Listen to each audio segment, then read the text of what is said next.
Welcome to the doctor. నిండు గర్భిణీలు corona టైంలో ఎలాంటి జాగ్రత్తలు తీసుకోవాలి, గర్భం రాకపోవడానికి గల కారణాలేంటి, లాప్రోస్కోపిక్ అంటే ఏమిటి, దాంతో ప్రయోజనాలేంటి, స్త్రీలలో సంతానలేమికి కారణాలేమిటి, గర్భిణీ స్త్రీల గురించి తీసుకోవాల్సిన జాగ్రత్తలతో పాటు మరెన్నో సమస్యలకు పరిష్కారాలు తెలియజేయడానికి chief gynaecologist, laparoscopic surgeon, Medicover hospital ప్రముఖ వైద్యులు మంజుల అనగాని గారు లైవ్లో మనతో పాటు సిద్ధంగా ఉన్నారు. మంజుల గారు నమస్తే అండి. నమస్తే అండి. ఎండోమెట్రియాసిస్ అంటే ఏంటంటారు అసలు? ఎండోమెట్రియోసిస్ అంటే మనకి గర్భాశయం లోపల ఒక పొర ఉంటుంది, దాన్ని మనము ఎండోమెట్రియం అంటాం.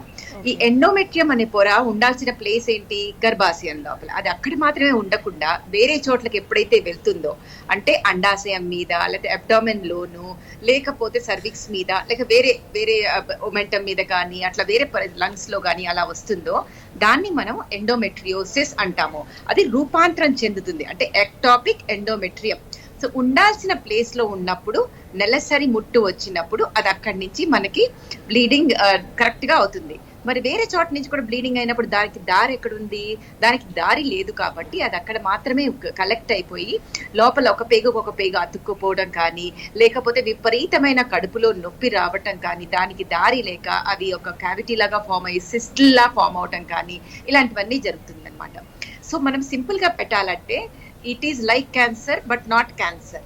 ఎందుకని అంటే అది లోకల్ గా ఇన్వేడ్ చేస్తూ ఉంటుంది, పక్కనున్న ఆర్గన్స్ అన్నిటికీ వెళ్ళిపోతూ ఉంటుంది, పక్కన పేగుల్లోకి చొచ్చుకుపోతూ ఉంటుంది, బ్లాడర్ లోకి చొచ్చుకుపోతూ ఉంటుంది. సో దాన్ని మనం కంట్రోల్ చేయాల్సిన అవసరం ఎంతైనా ఉంది. చేయకపోతే కనుక quality of life of the women becomes miserable. అంటే this is one disease which is like ఎవరు మన శత్రువుకు కూడా రాకూడదు అనుకునే వ్యాధి ఇది అన్నమాట. ఓకే డాక్టర్ గారు, అంటే ఈ ఎండోమెట్రియోసిస్ వలన సంతానలేమికి ఏమైనా ప్రాబ్లమ్స్ ఉంటాయంటారా? ఇది ఎంతవరకు నిజమంటారు? డెఫినెట్ గా సంతానలేమి వన్ ఆఫ్ ద కామన్ కారణం. ఒక 30% పీపుల్లో కారణం మనం చూస్తే 30 to 50% పీపుల్లో ఈ మధ్య మనం ఎండోమెట్రియోసిస్ ని చూస్తున్నాం. ఈ మధ్య కాలంలో మనకి ఎండోమెట్రియోసిస్ చాలా పెరిగిపోయింది. ఎందుకు పెరిగింది అంటే ఎండోక్రైన్ డిస్రప్టింగ్ కెమికల్స్ అంటాం, ఈడిసి అంటాం అనమాట.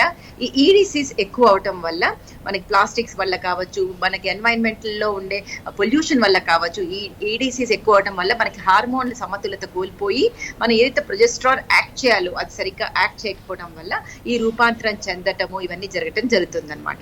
సో దీంతో ఏమవుతుంది, ఒక మంచి అండం విడుదల అవ్వదు. ఈ సిస్టిల్ ఫామ్ అవటం వల్ల దాంట్లో అండాశయంలో ప్రెషర్ ఎక్కువయ్యి అండం విడుదల అవ్వదు. ద సెకండ్ థింగ్ ఏమో ఇలాగా ఈ విపరీతమైన పెయిన్ తో మనకి ఇంటర్ కోర్స్ లో కూడా ప్రాబ్లం రావటము, లేక ఎడిషన్స్ అక్కడ బ్లీడింగ్ అవ్వటం వల్ల పేగు అతుక్కుపోవడం వల్ల మళ్ళీ పెయిన్ ప్లస్ అసలు మనకి ట్రాన్స్ఫర్ అవ్వటం, ఎగ్ ట్రాన్స్ఫర్ అవ్వకుండా ఉండటము. అలాగే ఇంటర్ల్యూకిన్స్ అనేసి కొన్ని సెల్స్ అవి రిలీజ్ చేస్తుంది, ఇన్ఫ్లమేటరీ సెల్స్ అన్నమాట. ఆ సెల్స్ ఏమవుతాయి మనకి ఈ ప్రెగ్నెన్సీని నిలవకుండా ఉండటానికి కానీ అది బికమ్స్ ద ఇన్హిబిటరీ అనమాట. అంటే ప్రెగ్నెన్సీ ఫామ్ అయినా కూడా కూర్చొనివ్వదు గర్భాశయం లోపల. అసలు ఆ రెండింటిని కలవనీయకుండా, స్పర్మ్ ని ఎగ్ ని కూడా కలపనీయకుండా చేస్తుంది. సో ఇట్లా 4-5 కారణాల వల్ల మనకి ఎండోమెట్రియోసిస్ లో ప్రెగ్నెన్సీ రావడం చాలా డిఫికల్టీ అవుతుంది అనమాట.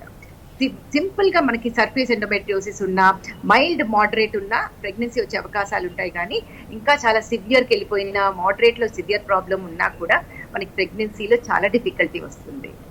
ఓకే డాక్టర్ గారు, ఇంకొకటి ఏంటంటే లాప్రోస్కోపిక్ అంటే ఏంటంటారు? దానివల్ల యూజెస్ ఏమైనా ఉన్నాయంటారా? అసలు ఈ మధ్య కాలంలో మనము డిమాండ్ అండ్ సప్లై అంటాం దానికి కూడా మనము. సో అంటే మనకి పేషెంట్స్ కూడా మనకి దానివల్ల అడ్వాంటేజెస్ తెలిసింది. మినిమల్లీ ఇన్వేజివ్ సర్జరీ అంటే ఏంటి, దానివల్ల అడ్వాంటేజెస్ ఏంటి అని తెలుస్తుంది.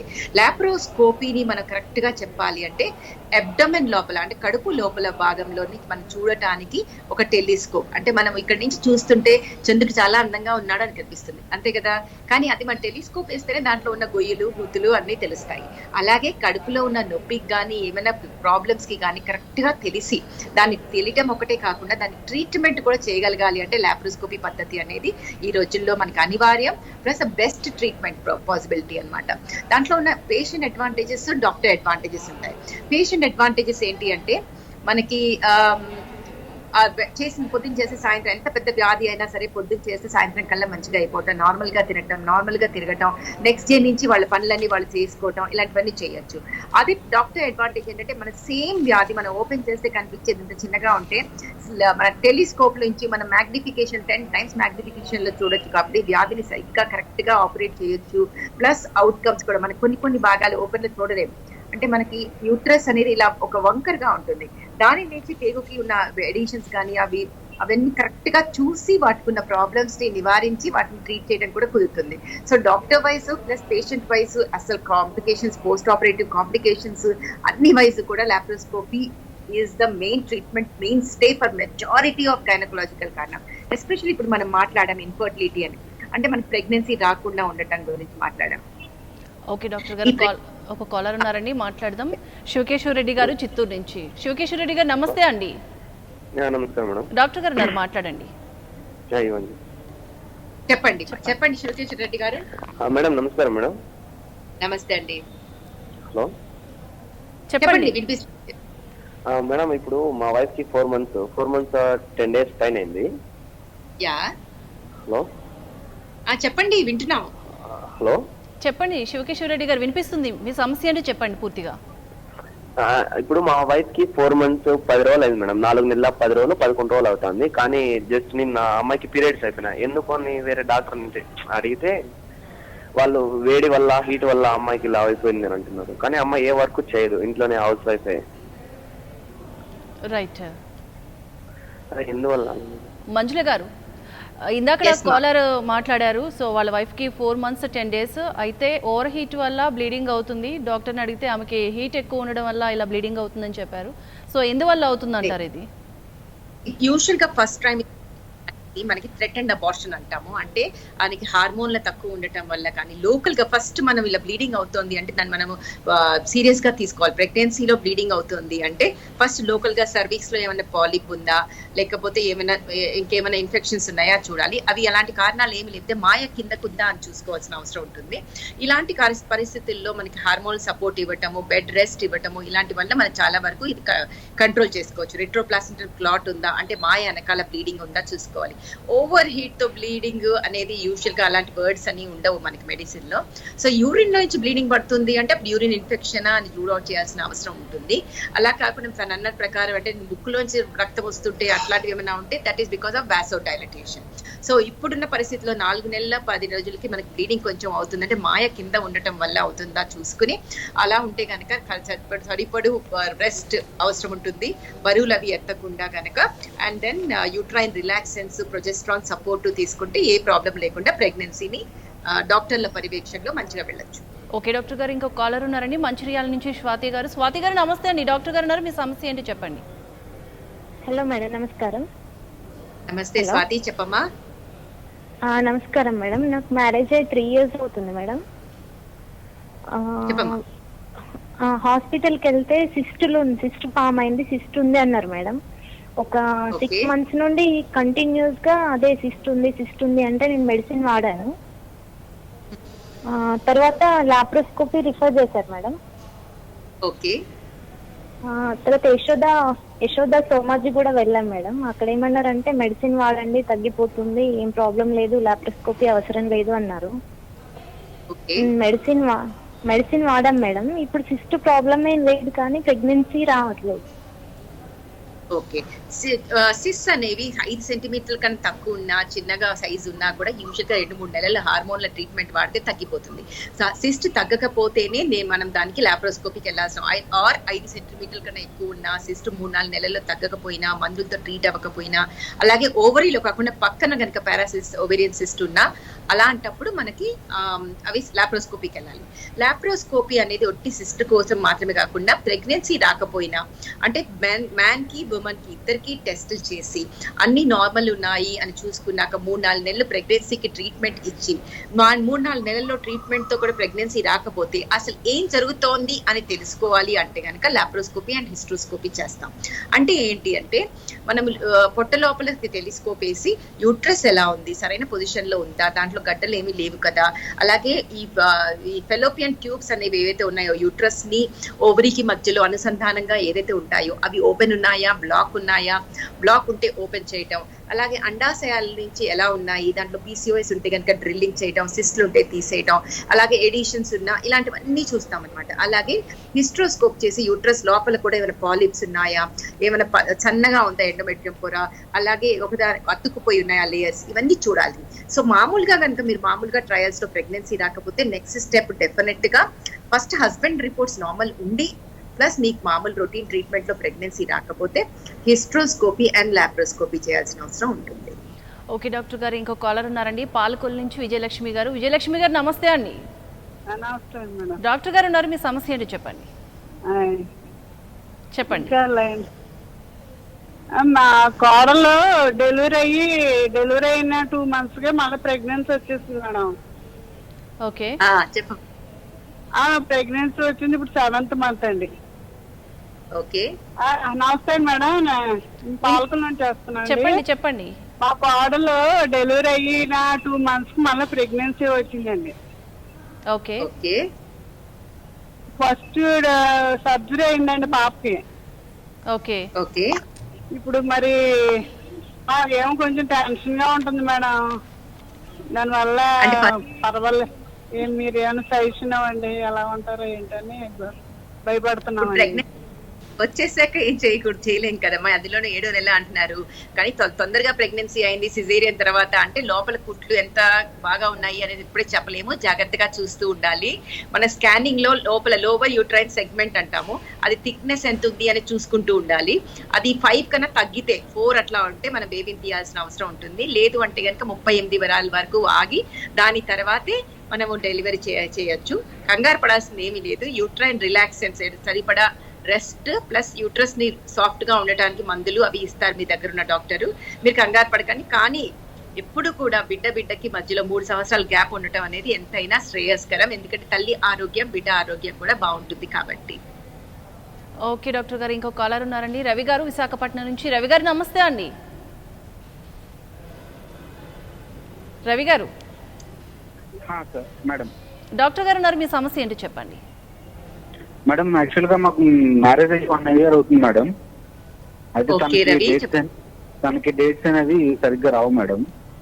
అయితే నాకనేది ఆల్రెడీ టెస్ట్ చేయడం జరిగింది మేడం. అయితే అవన్నీ కౌంట్స్ అన్ని కూడా బాగానే ఉన్నాయని చెప్పారు. అదే మేడం దానికోసం మాకు సజెషన్. మాకు 1 year ఎవరైనా ప్రెగ్నెన్సీ ఇద్దరు కలిసి ఉండి కూడా ప్రెగ్నెన్సీ రాకపోతే టెస్ట్ చేయాల్సిన అవసరం ఉంటుంది. మీ కౌంట్ అది నార్మల్ ఉంది అన్నారు కాబట్టి, తన పీరియడ్స్ ఇర్రెగ్యులర్ అన్నారు కాబట్టి, అండాశయం నుంచి హార్మోన్ల విడుదల సరిగా ఉండకపోవడం వల్ల, ఎగ్ రిలీజ్ సరిగా ఉండకపోవడం వల్ల ప్రెగ్నెన్సీ రాకపోవచ్చు. మనం అందరం అర్థం చేసుకోవాల్సిన విషయం ఏంటంటే, ఒక నెలలో 1 రోజు మాత్రమే అండం విడుదలయ్యి 24 hours మాత్రమే అది అలైవ్ గా ఉంటుంది. తర్వాత అది ఆ నెలంతా వేస్ట్ అవుతుంది. కాబట్టి సింపుల్ ట్రీట్మెంట్ మీ విషయంలో ఓవ్యులేషన్ ఇండక్షన్ అంటాము, అంటే అండాశయం నుంచి అండం విడుదలకు మాత్రలు వాడి 11th day నుంచి ఫాలిక్యులర్ స్టడీ స్కాన్, అంటే అండాశయంలో ఎలా ఉంది పరిస్థితి, అండం విడుదల అయ్యేటట్టు సూచనలు ఉన్నాయా లేదా అని చెక్ చేసుకుంటూ అండం విడుదలైన రోజుల్లో ప్లాన్డ్ గా ఇంటర్కోర్స్ చేసుకుంటే తర్వాత లూటియల్ ఫేస్ సపోర్ట్ అంటాం, అంటే ప్రొజెస్ట్రాన్ సపోర్ట్ ఇచ్చేస్తే గనక ప్రెగ్నెన్సీ వచ్చే అవకాశాలు చాలా ఎక్కువగా ఉంటాయి. సో ఇలాంటి ట్రీట్మెంట్ స్టార్ట్ చేయించుకోండి. మీరు వెళ్ళి ప్రెగ్నెన్సీ ట్రీట్మెంట్ చేసుకోండి. చేసిన తర్వాత కూడా 3-4 నెలల్లో కనుక ప్రెగ్నెన్సీ రాకపోతేనే నెక్స్ట్ లెవెల్ ఆఫ్ ఇన్వెస్టిగేషన్స్ కి వెళ్ళాల్సిన అవసరం ఉంటుంది. ఓకే డాక్టర్ గారు, ఇంకొకటి ఏంటంటే చాలా మంది ప్రెగ్నెన్సీ రాకుండా చాలా మెడిసిన్స్ యూజ్ చేస్తూ ఉంటారండి. సో ఈ మెడిసిన్స్ యూజ్ చేయడం ఎంతవరకు కరెక్ట్ అంటారు? ఇప్పుడు మనకి మనకి ప్రెగ్నెన్సీ ఎంత అవసరమో, ప్రెగ్నెన్సీ వద్దు అనుకున్నప్పుడు ఆ మెంటల్ రిలీఫ్ అనేది కూడా చాలా అవసరం. So contraception is the right of the lady and the other partners అనమాట. అంటే మాకు ప్రెగ్నెన్సీ వద్దు అనుకుంటే పిల్లలు కాకుండా ఉండటానికి prevention is better than cure లాగా ఏదో ఒక పద్ధతి వాడాలి. అంటే మనకు అర్థం చేసుకుని వాడాల్సిన అవసరం ఉంటుంది. నేను చెప్పేది ఒకటే ఏంటి అంటే, ఒక అమ్మాయి తను ప్రెగ్నెంట్ అవ్వకూడదు కాబట్టి తను వాడితే కనుక శ్రేయస్కరం. ఎందుకని అంటే కాండమ్ యొక్క failure rate for pregnancy is as high as 20%. కానీ condom is also equally important because of the infection rates రాకుండా ఉండటానికి. సో ఇప్పుడు మనకున్న రోజుల్లో మనకి 4th generation oral contraceptive pills available ఉన్నాయి. అంటే మన పాత రోజుల్లో లాగా 1st generation, 2nd generation, 3rd generation కాకుండా 4th generation అంటే చాలా low dose oral contraceptive pills. ఎక్కడంటే సైడ్ ఎఫెక్ట్స్ లిటరలీ 0. సో వాటితో సైడ్ ఎఫెక్ట్స్ ఉండకుండా జస్ట్ మనం అండాశయం నుంచి అండం విడుదల మాత్రమే ఆపటం, రెగ్యులర్ గా పీరియడ్స్ రావటం జరుగుతుంది. ఇవి ఆపేసిన తర్వాత మళ్ళీ నెక్స్ట్ మంత్ ప్రెగ్నెన్సీ కావాలంటే కూడా ట్రై చేయొచ్చు, అబ్సల్యూట్ గా 0 సైడ్ ఎఫెక్ట్స్. కాకపోతే ఏంటంటే కొన్ని రకాల పేషెంట్స్ కి మనం ఇవ్వము, లైక్ మైగ్రేన్ బాగా ఎక్కువ ఉన్న వాళ్ళకి కానీ, liver disease and gall bladder disease ఉన్న వాళ్ళకి, అలాంటి వాటికి మన క్లాటింగ్ డిజార్డర్స్ ఉన్న వాళ్ళకి ఇవి ఇవ్వకుండా ఉంటాము. సో ఫస్ట్ టైం మాత్రం డెఫినెట్ గా డాక్టర్ ని కలిసి దాని తర్వాత స్టార్ట్ చేయాల్సిన అవసరం ఎంతైనా ఉంటుంది. సో ప్రెగ్నెన్సీ ప్రివెంట్ చేసుకోవాలి అంటే ఏ ప్రాబ్లం లేకుండా ఓరల్ కాంట్రసెప్టివ్ పిల్స్ కానీ, లేకపోతే ఇప్పట్లో మనకి నార్ప్లాంట్ అనేది అంటే ఒక చిన్న డివైస్ ఉంటుంది, అది స్కిన్ లోపల పెట్టేస్తాము. 3 years వరకు ఏ ప్రాబ్లం లేకుండా మన పిల్లల్ని అవ్వకుండా నివారించుకోవచ్చు. ఓకే డాక్టర్ గారు, ఇంకొక కాలర్ ఉన్నారండి నరసరావుపేట నుంచి మెహ్రూ గారు. మెహ్రూ గారు నమస్తే అండి. నమస్తే అండి మేడం. డాక్టర్ గారు ఉన్నారు, మీ సమస్య ఏంటి చెప్పండి. సరేనండి. Hello doctor. హలో అండి, వినిపిస్తుంది, చెప్పండి. నమస్తే డాక్టర్ గారు. నమస్తే అండి, చెప్పండి. మా మరదలకి పెళ్ళయి 3 సంవత్సరాలు అయింది మేడం. ఓకే. ఇంతవరకు ప్రెగ్నెన్సీ రాలేదు, కానీ లాస్ట్ 3 months వచ్చింది. 5 weeks అబార్షన్ అయిపోయింది మేడం. అది చూపిస్తే యూట్యూబ్ లో ఇది కొంచెం వంకరగా ఉందమ్మా, అది బాగా రెస్ట్ ఉండాలి, బెడ్ రెస్ట్ ఉండాలి, మీరు నెల తగ్గిన 2 days కి అమ్మటే రావాలి అని చెప్పారు. అందుకని ఇలా జరిగింది అన్నారు మేడం. ఇది యూట్రస్ లో ఏమైనా ప్రాబ్లం ఉంటే అలా జరిగిద్దా మేడం? ఫస్ట్ థింగ్ ఈజ్ మీరు ఎక్కువ కంగారు పడాల్సిన అవసరం ఏం కనిపించడం లేదు నాకు. అసలు ప్రెగ్నెన్సీ వచ్చింది అంటే మిగతావన్నీ నార్మల్ గానే ఉన్నట్టు లెక్క. సో ఒక్క అబార్షన్ కి మనం జంప్ చేసేసి 100 టెస్టులు చేయాల్సిన అవసరం లేదు. కొంచెం యూట్రస్ అటు ఇటు ఉన్నా కూడా పర్లేదు, కానీ హార్మోన్ డెఫిషియన్సీ ఉండుండొచ్చు, అది ఆ డాక్టర్ చెప్పే దానికి మీనింగ్ అది ఉండొచ్చు. సో మీరు వెంటనే వెళ్తే కనుక హార్మోన్ల సపోర్ట్ అవసరం అనుకుంటే హార్మోన్ సపోర్ట్లు ఇస్తారు. కానీ మనం అర్థం చేసుకోవాల్సింది చాలా ఇంపార్టెంట్, అంటే most common cause of abortion అంటే చాలా సాధారణంగా అబార్షన్ అయ్యేది జెనెటిక్ అబ్నార్మాలిటీ వల్ల. అంటే అండాశయం నుంచి విడుదలైన అండం హెల్దీగా ఉండకపోవడం వల్ల, అంటే చనిపోయే ముందు అది ప్రెగ్నెన్సీ ఫామ్ అయినా, స్పర్మ్ కూడా అది చనిపోయే ముందు ప్రెగ్నెన్సీ ఫామ్ అయినా, ఇలాంటి ప్రెగ్నెన్సీ హెల్దీగా ఉండదు. కాబట్టి it's God's way of sending away abnormal babies అన్నమాట. అంటే మంచిగా లేని బేబీస్ అవి ఇలా అబార్ట్ అయిపోతాయి. సో అది ఫస్ట్ కారణం. సెకండ్, హార్మోనల్ డెఫిషియన్సీ ఉండొచ్చు, లేకపోతే ఇన్ఫెక్షన్స్ వల్ల కూడా ఉండొచ్చు. తర్వాత మనకి శరీరంలో కొంతమందికి యాంటీబాడీస్ కూడా ఫామ్ అవుతాయి. అలాంటి యాంటీబాడీస్ వల్ల కూడా మనకి అబార్షన్ అవ్వచ్చు. అలాగే రక్తంలో గడ్డకట్టే పరిస్థితి ఉంటే గనక అలాంటి డిసీజెస్ ఉంటే కూడా అవ్వచ్చు. సో మీరు ఒక అబార్షన్ కి అస్సలు కంగారు పడకండి. ఒక 3-4 నెలలు గ్యాప్ ఇచ్చి నెక్స్ట్ ప్రెగ్నెన్సీకి ట్రై చేయరియండి వాళ్ళని. అప్పుడు కూడా ఇలా అబార్షన్ అయితే అప్పుడు చాలా టెస్టులు చేయాల్సిన అవసరం ఉంటుంది. ఇంకో కాలర్ ఉన్నారండి హన్మకొండ నుంచి రమ్య గారు. రమ్య గారు నమస్తే అండి. నమస్తే. డాక్టర్ గారు ఉన్నారు, మీ సమస్య ఏంటి చెప్పండి. హలో డాక్టర్ గారు. గట్టిగా మాట్లాడండి రమ్య గారు. హలో. చెప్పమ్మా, వింటున్నాను. డాక్టర్ గారు, యాక్చువల్ గా నాకు ఇప్పుడు 6th month. Okay. And twins అని చెప్పారండి దీంట్లో. ఫస్ట్ లోనే ట్విన్స్ అని చెప్పారు. ప్లస్ ప్రతి మంత్ లో స్కానింగ్ అవుతుంది.